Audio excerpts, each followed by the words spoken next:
Bugün elimizdeki kaynaklarla Osmanlı'nın son dönemleri ve Cumhuriyet'in ilk yıllarında yaşamış, eee, ismi çok duyulan ama hikayesi bir o kadar da sis perdesi arkasında kalmış birine, Cibranlı Halit Bey'e yakından bakıyoruz. Evet, hem Miralay rütbesine yükselmiş bir Osmanlı subayı hem de Kürtlerin bağımsızlığı için gizli bir örgüt lideri.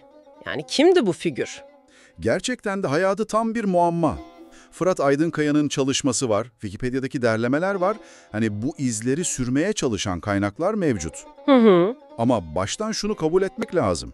Halit Bey gibi, yani sömürge koşullarında mücadele edip ölenlerin hikayesini yazmak çok zor. Neden peki? Çünkü egemen güçler sadece hayatına değil, hatırasına, belgelerine, ne bileyim kılıcına bile el koymuş adeta.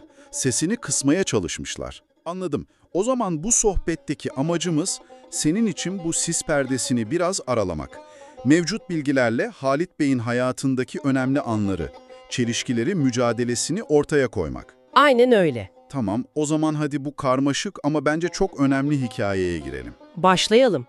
1882 Varto doğumlu, Cibranlı aşiretinin reisinin oğlu. Ama ilginçtir, hayatının ilk 10 yılı hakkında neredeyse hiçbir şey bilmiyoruz. Bu bile aslında çok şey anlatıyor değil mi? Yani o dönemin koşulları hakkında. Kesinlikle. Sömürgeciliğin tipik bir sonucu bu.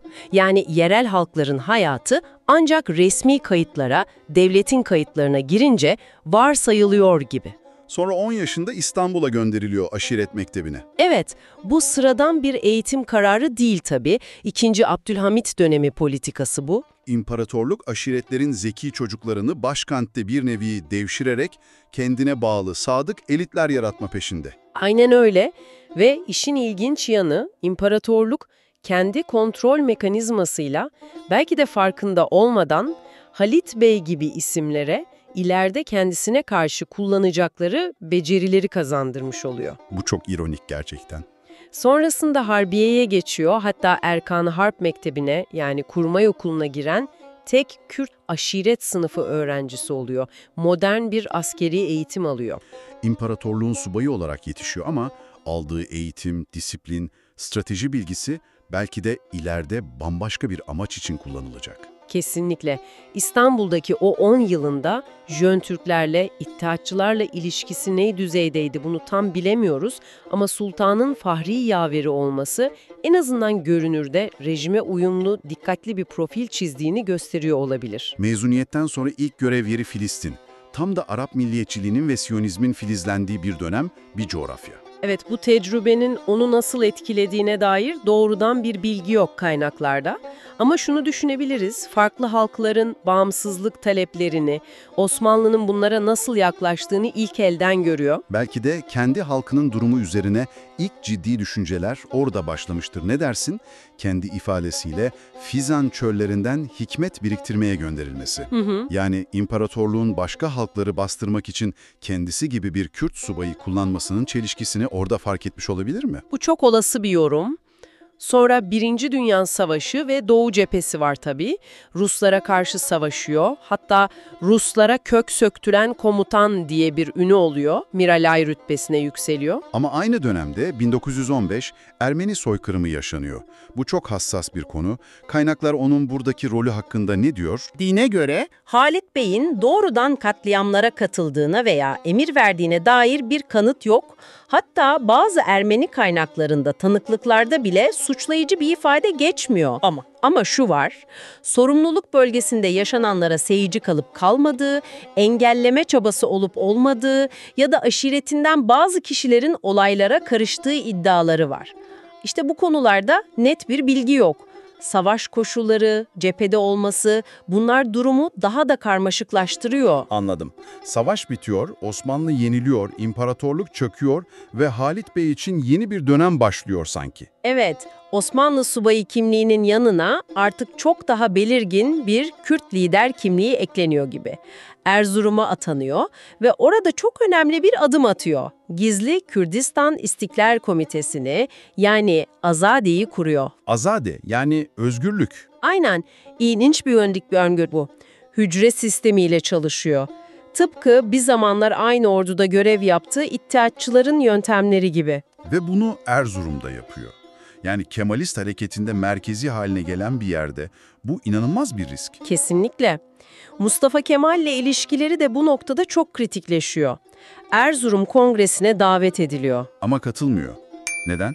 Bilinçli bir tavır mı bu? Kaynaklar öyle olduğunu gösteriyor. Halit Bey'in Kemalist kadrolara başından beri biraz mesafeli yaklaştığı, onların güçlenince Kürtlerin taleplerini göz ardı edeceğini düşündüğü belirtiliyor. Yani kongreye katılmaması politik bir duruş. Hatta Mustafa Kemal Erzurum'a geldiğinde gergin bir görüşmeleri olduğu da anlatılıyor ama Halit Bey geri adım atmıyor. Aynı dönemde Kürtler arası birliği sağlamaya çalıştığını, Alevi aşiretlerle bile temas kurduğunu görüyoruz. Bu da önemli bir detay. Şeyh Said'le de yakınlığı var sanırım. Evet, hem Hakkabağlık bağları var hem de Azadi hareketinde muhtemelen birlikte çalışıyorlar. Ancak işler pek planlandığı gibi gitmiyor galiba. 1924'te Beytüşşabap'ta bir olay patlak veriyor. Evet, Azadi ile bağlantılı erken ve başarısız bir ayaklanma girişimi bu. Ve bu olay Azadi örgütünde deşifre ediyor maalesef. Bu Halit Bey için büyük bir darbe olmalı. Kesinlikle. Önce Azadi'nin önemli isimlerinden Yusuf Ziya Bey tutuklanıyor. Ardından da Aralık 1924'te Halit Bey Erzurum'da tutuklanıyor. Gerekçe ne gösteriliyor? Görünürde Sarıkamış'taki eski bir yolsuzluk dosyası bahane ediliyor ama asıl nedenin siyasi faaliyetleri olduğu çok açık. Ve sonrası Bitlis. Yargılama süreci, mahkeme kayıtları hala gizli sanırım. Evet, maalesef öyle. Nisan 1925'te de idam ediliyor.